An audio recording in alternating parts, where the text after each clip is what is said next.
काय झालं होतं तर बाबा रे ते बटन चालूच होतं, पण बटन चालू असल्याने तो एअर जो आहे तो घरभर पसरला.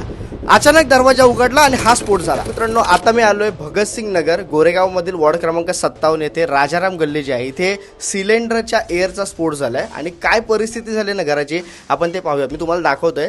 2 माळे आहेत आणि बाजूबाजूला 2 घर आहेत. एअर आतमध्ये सिलेंडरचा जो आहे तो जमा झाला आणि त्याच्यानंतर स्फोट झालाय. कशा पद्धतीने स्फोट झाला आपण या तुम्हाला सांगतो आणि पुढे हे पण सांगणार आहे या झोपडपट्टी एरियामध्ये तुम्हाला कसं राहायचंय. सिलेंडरची तुमचे जे बटन आहे ते तुम्ही बंद केलंच पाहिजे, याची जबाबदारी तुम्ही घेतलीच पाहिजे. कारण बरेच लोक जे आहेत ना हे हलक्यामध्ये घेतात गोष्टी, पण त्याचा परिणाम काय होऊ शकतो ते आपण पाहूयात. या तर मित्रांनो, आता मी उभा आहे त्या घरामध्ये. इथे मी आलो कसा, पवन गायकवाड म्हणून त्यांची पोस्ट पाहिली आणि त्याच्यानंतर मी त्याला फोन केला की पवन बोलला काय झालंय. तर त्याने मला सांगितलं असं असं. म्हटलं एकदा व्हिजिट करूया, बघूयात, दाखवूयात लोकांना की काय परिस्थिती होऊ शकते एअर जमल्याच्या नंतर. हे घर बघा, हे घर मला असं वाटतंय नाण्या बोललं तर 10 बाय 7-8चं घर असेल आणि त्याच्यामध्ये 2 पार्टिशन पडलेत. जरा आत दाखव जरा. आणि हे बघा इथे हे कशा पद्धतीने सगळं रॅबिट आता पडलेलं आहे. हे घर पूर्ण बोलतात ना आपण आता काही कामाचं नाही राहिलं. इथून सगळेजण आता शिफ्ट झाले वाटतं. त्यांचं काय पुढे झालं माहीत नाही मला. मला असं वाटतं ते आता जे जखमी झालेले आहेत, एक बाई जी आहे ती पूर्ण जसं दरवाजा त्यांनी ओपन केला तशी पूर्ण ती आग लागली. त्याच्यामुळे मग आपण तिची परिस्थिती आपण कल्पना करू शकतो. इथे बघा, इथे एक रूम होता, इथे मध्ये भिंत होती. त्या साईडचा जो रूम आहे जिथून आमचा व्हिडिओग्राफर शूट करतोय, हा साईडचा हा रूम. ह्या रूममध्ये, हा रूम दाखव, ह्या रूममध्ये स्फोट झाला आणि हा दरवाजा आहे जिथे कॅमेरामॅन उभा आहे. हा दरवाजा उघडल्याच्या नंतर इथून स्फोट झाला.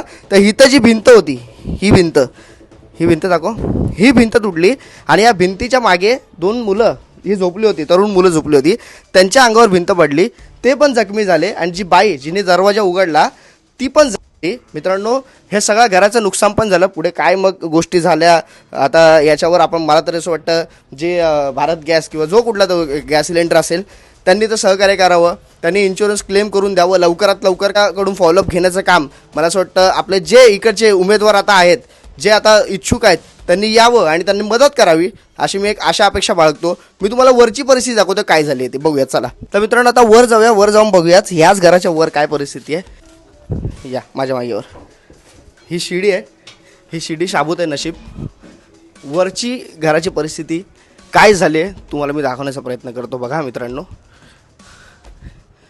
पहिला तर जेव्हा स्फोट झाल्याच्यानंतर पत्रे जे आहेत ते सगळे तुटले. म्हणजे तुम्ही विचार करू शकता स्फोट कशा प्रकारे झाला आहे.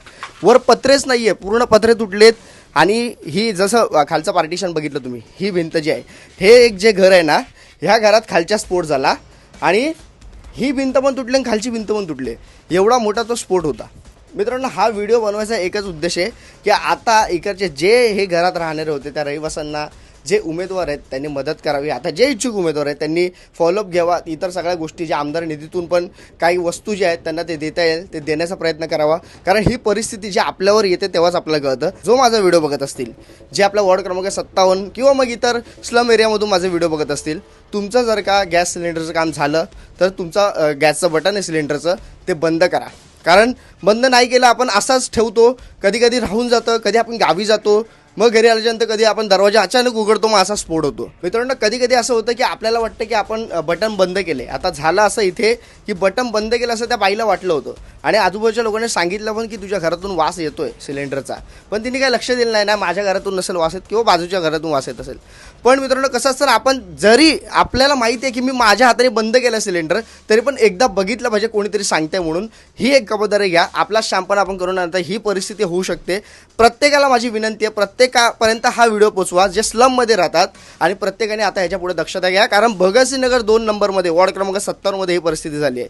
सिलेंडरचा एका ठिकाणी स्फोट झाला ना, आजूबाजूचा पूर्ण जो आहे ना तो पट्टा पूर्ण स्फोट त्याचा होऊ शकतो. आपल्याला माहिती आहे कांदवली पूर्वला दामोनगर इथे जी परिस्थिती झाली होती, पूर्ण स्लम एरिया जो आहे ना तो ह्या झोपडपट्टी तो उडाला होता पूर्ण त्या ह्याच्या सिलेंडरच्या स्फोटमधून. तर ही खबरदारी घ्यावी. त्यासाठी माझा हा व्हिडिओ सगळ्या वॉर्ड क्रमांक 57 मधील हा पोचवा की बाबा रे सिलेंडरचा जो बटन आहे ते बंद नाही केलं तर ही परिस्थिती होते. काय झालं होतं तर बाबा रे ते बटन चालूच होतं, पण बटन चालू असल्याने तो एअर जो आहे तो घरभर पसरला. अचानक दरवाजा उघडला आणि हा स्फोट झाला. तुर्तास सांगतो, हा व्हिडिओ जास्तीत जास्त शेअर करा वॉर्ड क्रमांक 57 मध्ये. जय हिंद, जय महाराष्ट्र.